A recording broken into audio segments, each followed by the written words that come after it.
Hey kids, this is Ivan. How you doing? You know, this video isn't about this, but I've been in contact with Simon Bull from Delving Deeper, and he asked me to do a series of videos for him. So I'm going to do that. And the thing is, I've talked to some of the guys that were involved in that project, and they sent me this nifty box set from Brave Halfling Publications of Delving Deeper. I don't think you can get this anymore. Pretty cool. I haven't even opened it yet. Neat stuff. So I'm going to do some videos for them. But video is not about that. So what is it about? What are we going to talk about? Well, recently, I did some videos talking about you know, don't don't look at your character sheet. Put down the darn dice. Just tell me what you want to do. As a player. And then we talked about. I guess we talked about it. You said something, right? About okay, well, how about you state your intentions? What are you trying to do? What do you want to have happen? Don't tell me what happens yet. Don't put the cart before the horse. Don't narrate what happens until after we roll some dice and figure it out. So this video isn't about that. This is from the DM's chair, from the referee, game master, whatever you want to call him. Okay, think before you ask them to roll some dice. What is it they're trying to do? Do they need to roll dice or not? And it's funny because I was going to take this from an old school, Renaissance, D&D, Lamentations of Flame Princess, Delving Deeper, all those kind of games that I really kind of like and I'm hot on. If you've watched my channel, you figure this out by now. However, Runeslinger turned me on to the Ubiquity series of games, the Ubiquity system. There's about 4 or 5, there's a bunch of different games like Hollow Earth, Expedition, etc. that use that system, and that's a really cool system. And so I'd like, I'll talk about that a little bit once I've actually made eyeball marks on the actual physical product. But it's not rocket science. You read about it a little bit, you hear him explain it. I was like, oh, I get this. It's a binary die pool system, and one of the neat things that system does as an option is, they're binary dice, yes, no. And so you have, a difficulty, not surprisingly. Okay, this task has a difficulty of 5. And so if you get a 10 die pool, the average roll you're going to get is 5. And maybe you're just that skilled when you add up all your skills and attributes and stuff that might contribute to success at this roll. And maybe you've done some things to, stack the deck in your favor. So you've got a 10 die pool now. And, the game master has the option. They decide, well, this isn't really a theatrical moment or a real, epic thing that's going on. Okay, fine. The average roll is 5. Based on that many dice you have. The task is 5. Yeah, you succeed. You don't even need to roll. And, I've talked about already the probability-wise, somewhere between, the high 60s to high 50%, depending on how many dice are in that pool. That's how often you're going to roll the average anyway. So that's, okay, they decide you don't need to roll the dice. In something like combat or something where it's a much more tense situation, go ahead, roll dice.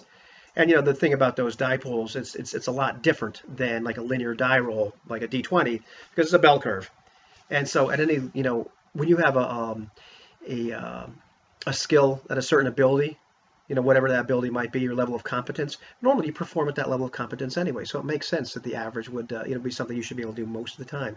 And every once in a while, those die pools mimic because of that bell curve. Every once in a while, you screw up really bad. Like, man, I don't know why that happened. Every once in a while, you make that long shot and you succeed. A little different than the D20 roll. But anyhow, that's built into that game. And something like, old school D&D or any game, I don't care what it is. You've got attributes. You've got things like strength or intelligence or something, charisma. A lot of times as a game master, when somebody says they want to do something, stop for a second, or it's my preference to stop for a second and say, wait a minute, a guy that's that strong should be able to do this. A guy that's, that charismatic should be able to convince somebody of something or be influential. It's not this real incredibly epic situation when a guy's trying to talk his way past some guards or whatever, or just, influence. It's like, you're that charismatic, especially reactions. Yeah, there's reaction rolls built into things like D&D, but sometimes you're like, I put the dice down and say, yeah, this guy's that charismatic. He's that good. It works. Forget it. And the same line of thinking would apply to a person's class. If you're a fighter, you should know a lot about, stuff relating to fighting and armor and all that stuff, depending on whatever system it is. If you're some kind of specialist or thief or rogue or whatever you want to call them, maybe they know a lot of, stuff, about I guess they know sneaky stuff, whatever it is they specialize in. And, the same thing would go for any characters like secondary skills, or if you're playing a game where they have, professions, that sort of thing. Why should they have to roll for a lot of stuff that they probably just know or know how to do? So put the dice down a lot of times if it's not that necessary. One of the things that happens, and in JDRD 30, Francois was talking, I forget, in a video or where we were talking together, whatever it was. I think it was in a video. That time when you tell them, okay, well now pick up the dice and roll, they're like, oh crap, this is really important. It makes picking up the dice a lot more what's the word? It's not epic, but a lot more exciting. Okay, now we're really risking. We're gambling, because role-playing games are, make believe and gambling all rolled into one. So when you're gambling, it should be exciting. So, you know, to me, and we can go on and on. If the person has a lot of skill in a certain area, has either invested in skill ranks or levels or whatever the hell the game calls them, a lot of times, well, they should be able to do a lot of this stuff. Don't be so, or at least I don't want to be preachy, but in my opinion, I like to not be so inclined to have people roll dice all the time. Not everything is that important. A lot of things can just kind of slide because they're supposed to be good at this stuff. They're supposed to be larger than life to a certain extent when you're a player in one of these games or a character in one of these games.